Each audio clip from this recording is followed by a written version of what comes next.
Giêsu kan ne zul in anung mi kan si achana thinak le mithi na ton la khitik na pa thian sina vui vai bia chim la zum tu cha thinak hi nun na kasi Pathian du nak le arwaning kan hal ko lau cha Pathian thil tum mi cho kan lai ki anung Ngày chiat nak chum min mai laga lom na gi teu ki Pathian fa zum nak in ha zia thia musi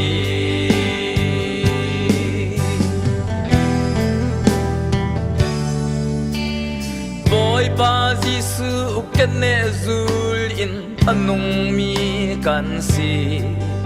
achana cho lewa sungna na ton la khitik na pa thian sina vui vai bia chim la nun nak an zua tu boy pa chu thang tha Pathian du nak le arwaning kan hal ko lau cha Pathian thil tum mi cho kan lai ki anung Ngày chiat nak chum min mai laga lom nak ni teu ki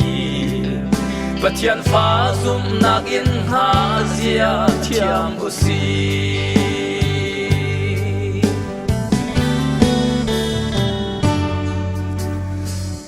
Pa Giêsu kan ne zul in anung mi kan si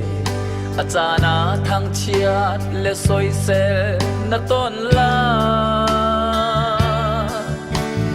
khitik na pa thian sina vui vai bia chim la Giêsu mai chil an thak mi kha phil la Pathian du nak le arwaning kan hal ko lau cha Pathian thil tum mi cho kan lai ki anung Ngày chiat nak chum min mai laka lom nak ki teu ki Pathian fa zum nak in ha zia thiam usi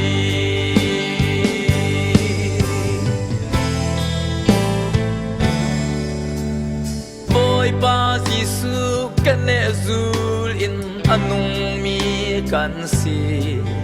achan arol tam le ti ha na ton la khitik na pa thian sina vui vai bia chim la Pathian bia hi kan cha nun na rol asi Pathian du nak le arwaning kan hal ko lau cha Pathian thil tum mi cho kan lai ki anung Ngày chiat nak chum min mai laga lom na ni teu ki